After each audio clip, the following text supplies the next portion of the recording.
Hello दोस्तों। तो आज मैं डिस्कस करूंगा आप सभी के साथ पेशा एक्ट के बारे में, क्योंकि कोचिंग में बच्चे ने मुझसे पूछ लिया सर ये पेशा एक्ट क्या है। तो आज मैं उसी के एकदम डीप में आप लोगों के साथ डिस्कस करूंगा, और ये डिस्कशन उन दोस्तों के लिए ज़्यादा फ़ायदेमंद है जो कि किसी ऐसे एग्ज़ाम की तैयारी कर रहे हैं जहाँ पे इंटरव्यू भी होता हो और साथ में उनका आंसर डिस्क्रिप्टिव टाइप का, मतलब आंसर लिखना भी रहता हो, सिर्फ टिक वाला ही ना हो। तो चलिए समझते हैं कि आज पेशा एक्ट वास्तव में क्या था, पेशा एक्ट की ज़रूरत क्यों पड़ी थी आदिवासी लोगों को, और जब पेशा एक्ट नहीं था तो उनके साथ क्या क्या समस्याएं थी। पेशा एक्ट के आने के बाद किस हद तक उनकी समस्याओं का समाधान हुआ। क्या पेशा एक्ट पूरी तरीके से काम कर रहा है या फिर कुछ राज्य ऐसे भी हो जो उसको लेकर अभी भी आनाकानी कर रहे हैं। अगर आनाकानी कर रहे हैं तो उसके पीछे का कारण क्या है।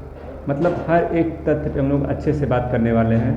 तो चलिए सबसे पहले हम समझते हैं पेशा एक्ट शॉर्ट में क्या है। पेशा एक्ट एक ऐसा कानून है जो आदिवासी समाज के लिए 1996 में बनाया गया था। जो आदिवासी समाज है, जो उनकी अपनी ग्राम सभा है, उनको उनके लिए कुछ अलग से नियम कानून बनाए गए कि वो अपनी ग्राम सभा का स्वशासन खुद से ही कर सकें। तो इसी के बारे में भी हम आगे डिटेल में थोड़ा सा चर्चा करेंगे आपके साथ, लेकिन उससे पहले हम ये समझते हैं कि पेशा एक्ट से पहले यानी कि 1996 से पहले आदिवासियों का जीवन कैसा था।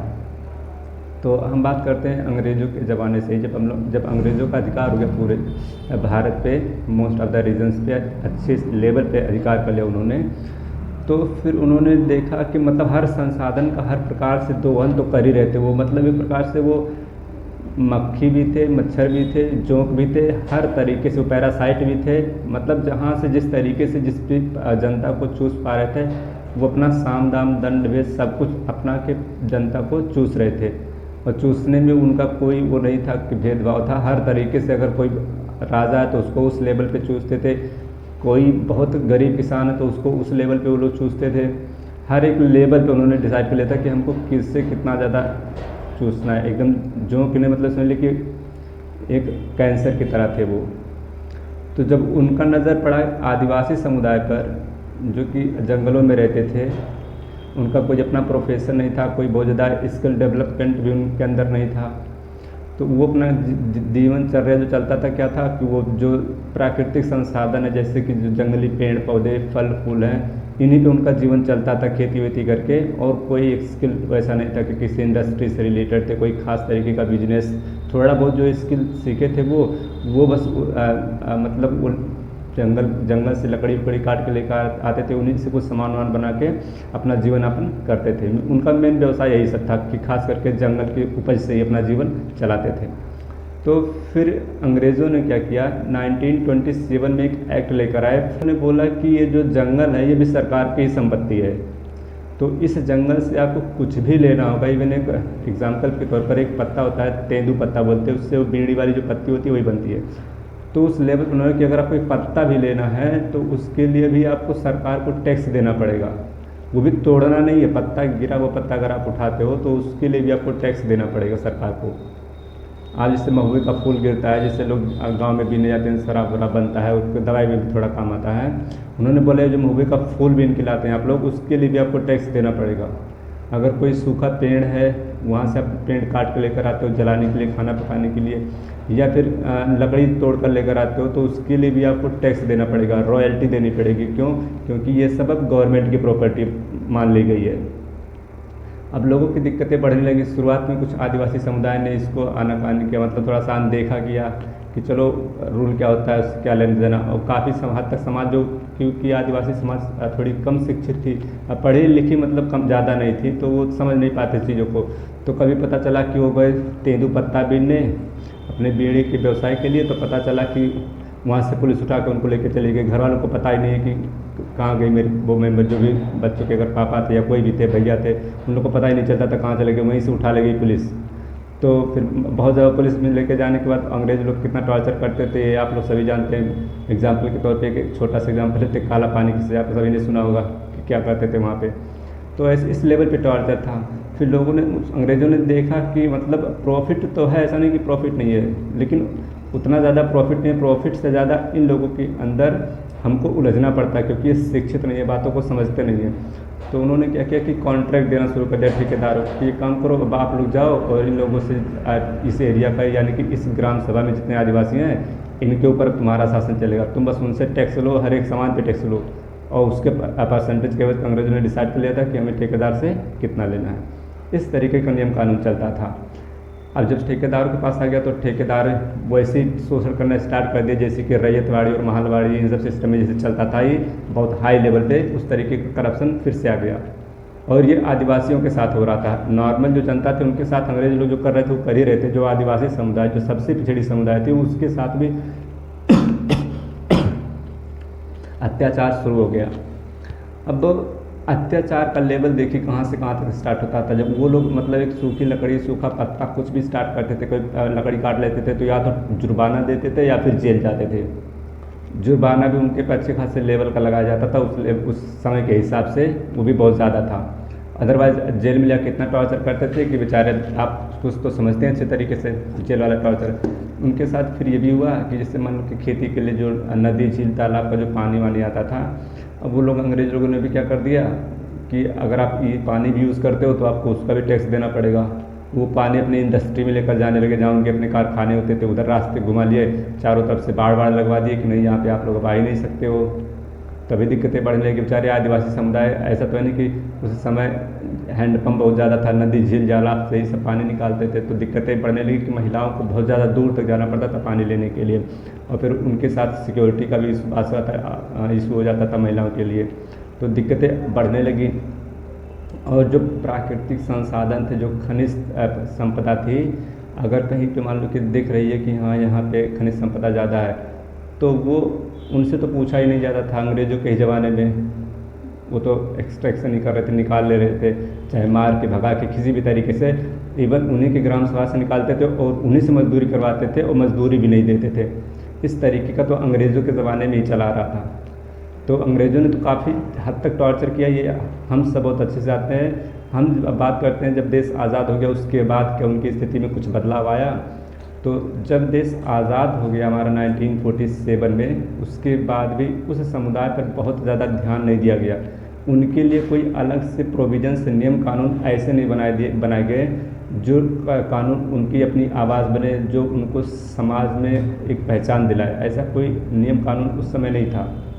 तो उनके साथ तभी शोषण होने लगा। और वो फिर हम कह सकते हैं इंडिया के लोग, इंडिया की गवर्नमेंट और इंडिया में जो बड़े बड़े बिजनेसमैन थे वही लोग शोषण करने लगे।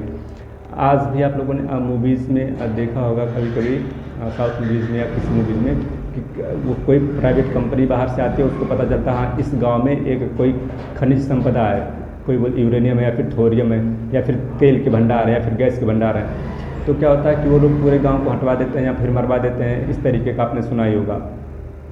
ऐसा क्यों करते हैं वो भी उस स्टोरी का लिंक इस कानून से कैसे है अभी हम आपको थोड़ा सा बताएंगे आगे चल के। तो देखिए इस लेवल पे करप्शन हो रहा था कि गवर्नमेंट नज़रअंदाज करने लगी आज़ादी के बाद भी। ऐसा क्यों? क्योंकि जो कोई खनिज संपदा वहाँ पे है तो कोई प्राइवेट कंपनी है या फिर सरकारी कंपनी, उसने देखा यहाँ पे इतने हज़ार करोड़ का प्रॉफिट होगा अगर यहाँ से इस संपदा को निकालते हैं। अब उनको पता है कि हाँ यहाँ पे एक गांव है, तब भी उसके ऊपर ध्यान नहीं दिया जाता था, उसको वहाँ से हटवा दिया जाता था। किसी कोई लालच देकर, नौकरी के लालच या फिर कहीं घर मकान दिलवा देंगे, इन सब चीज़ों का लालच, मतलब अब किसी न किसी तरीके से उनको साम दाम दंड भेद जो भी अपनाया जा सके अपना के वहाँ से हटवा दिया जाता था। पता चलता था जो उनके खेती करने के लिए जो कहीं नदी झील तालाब जो पानी हुआ करता था, और कोई अच्छे से बिजनेसमैन आया वहाँ घूमते हुए, उसने देख लिया कि अरे यहाँ पे तो पानी बहुत ज़्यादा है, यहाँ पे तुम अपना वो बिस्लरी का एक फैक्ट्री खोल सकते हैं, पानी प्योरीफाई करके सप्लाई करेंगे, हमको पानी कहीं से निकालने की ज़रूरत नहीं है, सब कुछ यहाँ बनाया है सेटअप, बस हमको अपना फैक्ट्री यहाँ पे इंस्टॉल करना है। तो पता चलता था वो गए गवर्नमेंट से परमिशन लिए, गवर्नमेंट को बता दिया कि हाँ इतने हम आपको परसेंटेज में देंगे। गवर्नमेंट ने भी कहा चलो ठीक है जाओ, और वहाँ पे गए, वो सारे उस तालाब को, झील को उन्होंने कैप्चर कर लिया, चारों तरफ से बाउंड्री बनवा दी। अब आदिवासियों के लिए समस्या खड़ी हो गई कि बाउंड्री बनवा दी तो बेचारे वो पानी कहाँ से लेने जाए। अब वो पानी तो फैक्ट्री सब लेकर चली जा रही है। फिर उन्होंने देखा कि जंगलों में बहुत सारी जड़ी बूटियों वाले पेड़ पौधे भी आज भी हैं, मतलब उस समय तो ज़्यादा ही थे, अब तो बहुत ज़्यादा कटाई हो गई।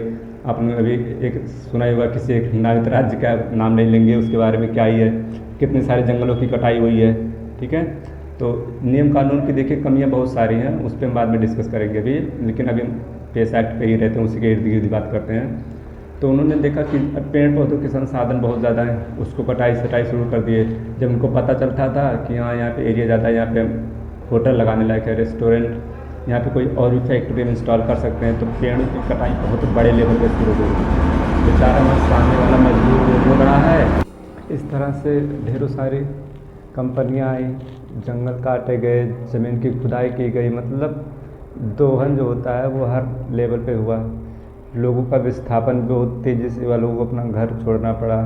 जहाँ पे वो लोग उनके बच्चे खेलते थे, जंगल को अपनी माँ की तरह मानते थे, सब कुछ छोड़ के उनको वहाँ से विस्थापित, कई लोगों को ऐसा विस्थापन किया गया। फिर क्या हुआ धीरे धीरे कि जब बहुत हाई लेवल पे उनका विस्थापन होने लगा, अपनी जगह से उनको निकाला गया, तो उनके पास कोई बहुत ज़्यादा वो हाईली स्किल्ड भी नहीं थे कि उनके पास बहुत ज़्यादा कोई इस कौशल विकास था कि चलो बाहर जाके कोई बहुत अच्छी नौकरी कर लेंगे, या पढ़े लिखे भी बहुत ज़्यादा नहीं थे। तो अब उनका जायज़ सा था, जीवन चलाने के लिए स्वाभाविक सी बात है कि कोई ना कोई एक्टिविटी में इन्वॉल्व होना पड़ता था। तो कई बार ऐसा होता था कि वो गलत रास्ते पे चले जाते थे, क्योंकि जब आप बहुत हाई लेवल पे विस्थापन कर रहे हो तो आखिर बच्चे कहाँ पे जाएंगे, फैमिली का कहीं ना कहीं से जीना है उनको, तो वो कई बार गलत ट्रैक पर जाने लगे। फिर धीरे धीरे जब सरकार के समझ में आया कि नहीं अब कुछ ज़्यादा ही हो रहा है, ये बहुत ज़्यादा समय तक ये छिपेगा नहीं जो ये हम लोग कर रहे हैं, ये एक प्रकार से उनकी गवर्नमेंट की मिलीभगत और ये सबकी काली करतूतें ही थी, हर जगह पे ऐसे चल रहा था। फिर आया एक कानून जिसको बोला गया पेसा एक्ट, PESA। ये था पंचायती राज के लिए और ख़ास करके अनुसूचित क्षेत्रों के लिए कुछ नियम कानून।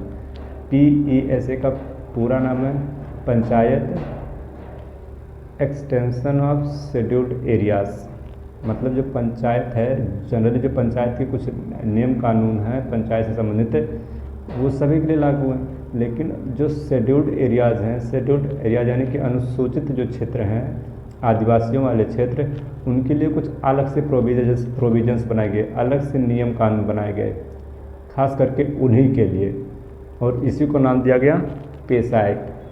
तो अब समझते हैं पेसा एक्ट में आखिर ऐसी कौन सी खास बातें थी जिसकी वजह से आदिवासियों के जीवन में थोड़ा सा बदलाव आया और उनको थोड़ी सी सहूलियत मिली। तो सबसे पहले था कि इस एक्ट में उनको स्वशासन का अधिकार दे दिया गया कि आप गांव का शासन अपने लेवल पे वो ग्राम सभा ही करेगी, उसमें किसी बाहरी अथॉरिटी का हस्तक्षेप ना के बराबर होगा। जैसे कि जितने सारे जो प्राकृतिक संसाधन है, चाहे वो खनिज संपदा हो, पेड़ पौधे हो, जल पानी जो भी है, सबसे संबंधित उसको कहाँ पे खर्च किया जाएगा, इसका पूरा अधिकार उस ग्राम सभा को दे दिया गया, मतलब उस आदिवासी समाज को दे दिया गया कि उसका दोहन कहाँ करना है, कैसे करना है, कब करना है। बिना ग्राम सभा की सहमति से सरकार भी वहाँ की संपदा का दोहन नहीं करेगी, वो चाहे पेड़ हो, चाहे कोई खनिज संपदा हो, या जल हो, कुछ भी हो, या फिर ज़मीन से रिलेटेड कोई बात हो, तो ये सारा काम नहीं करेगी। उसमें ये था पहली बात। दूसरी बात ये था कि मतलब जैसे कि अगर पंचायत लेवल पे जहाँ तक संभव होगा उनके अपने नियम कानून चलेंगे, वो अपनी रीति रिवाज से फैसला लेने में सक्षम होंगे। बाहरी हस्तक्षेप यानी जो कोर्ट कचहरी वाला मैटर होगा वो कम से कम होगा, अनिवार्य रहेगा तो ही होगा, अदरवाइज वो अपनी ग्राम सभा के लेवल पे वो सारा काम देख लेंगे और उसमें सरकार का भी हस्तक्षेप कम ही होगा। और ये भी डिसाइड किया गया कि मान लीजिए जो कोई खनिज संपदा है आदिवासी सभा ग्राम सभा के अंदर, तो अगर उसमें कोई प्राइवेट कंपनी आती भी है तो वो ऑफर सरकार को नहीं करेगी कि हम आपको इतना परसेंट देंगे, हमको वहाँ से खनिज संपदा को निकालने दीजिए।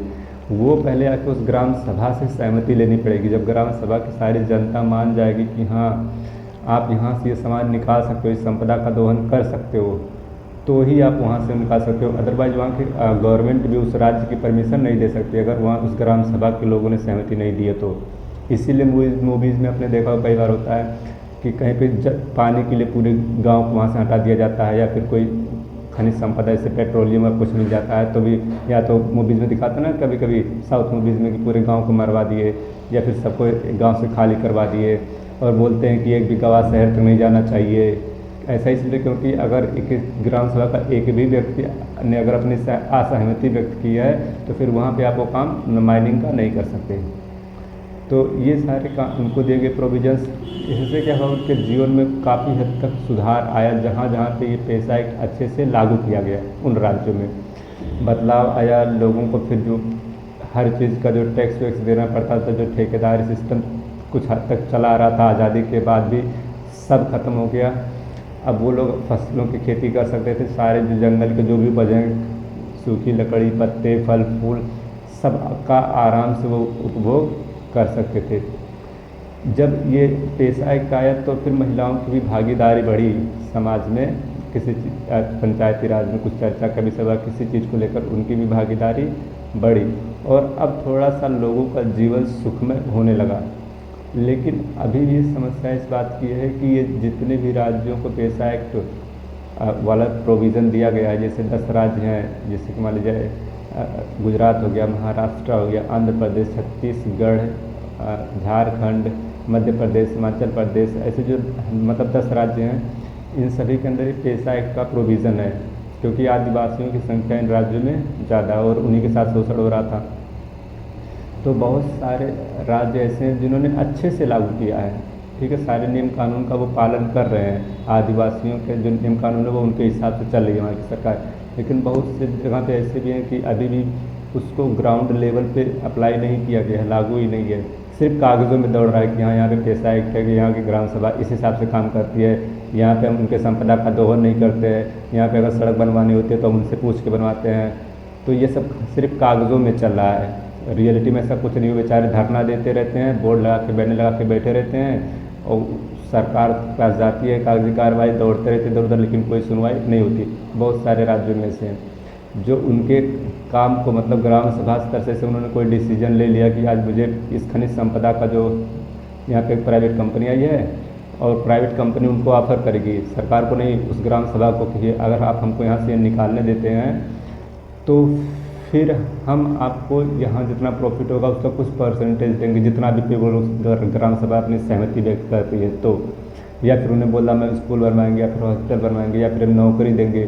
तो अगर इन सब स्तर पे अगर वो ग्राम सभा के लोग मान जाते हैं तो ग्राम सभा का जो मतलब उस ग्राम सभा में जो एक सरकारी कार्यालय होता है जहाँ पे सरकारी कर्मचारी बैठते हैं, किसी भी अप्रूवल को आगे पास आउट करने के लिए पता चलता था कि वहाँ पे कोई कर्मचारी टाइम पे नहीं आता है। बेचारे बाहर जाके लाइन लगा के खड़े हुए हैं कि आज मुझे ऑफिस में जाके अपनी ये बात कह रखनी है, अपनी ये समस्या रखनी है कि मेरा काम आगे सरकार तक पहुँचे, बात आगे सरकार तक पहुँचे। तो पता चलता था कि वो सरकारी ऑफिस बंद ही है, पूरे हफ्ते कोई आता ही नहीं है। तो ऐसी समस्याएं आज भी चली आ रही हैं। कई जगह पे ऐसा भी एक मान लीजिए कोई डीएम है, बड़े अधिकारी हैं, पहुँचे हुए हैं, तो उनको इस बात का वो रहता है कि हम पढ़ लिख के इतना ज़्यादा मतलब हाई लेवल पे हैं और हमको उस ग्राम सभा की बात माननी पड़ेगी, उसके हिसाब से काम करना पड़ेगा, तो वो भी उस काम में आनाकानी करते हैं। कई जगह पे सरकारें अभी भी हैं, जैसे मान लीजिए जिस राज्य के भी होते हैं मुख्यमंत्री या कुछ भी, उनको क्या लगता है ये प्राइवेट कंपनी उसने ऑफ़र कर दिया अगर मुझे यहाँ पे अपना होटल खोलने दोगे तो इतना करोड़ रुपया आपका, मतलब एक ऑफ़र जो होता है, ठीक है, हिडन चार्ज देते रहते हैं। तो वो बोलेंगे ठीक है आप काम करते रहो, बोले धरना देते रहेंगे, हम उनको दिलासा देते रहेंगे कि हाँ ठीक है ऐसा नहीं होगा ऐसा नहीं होगा।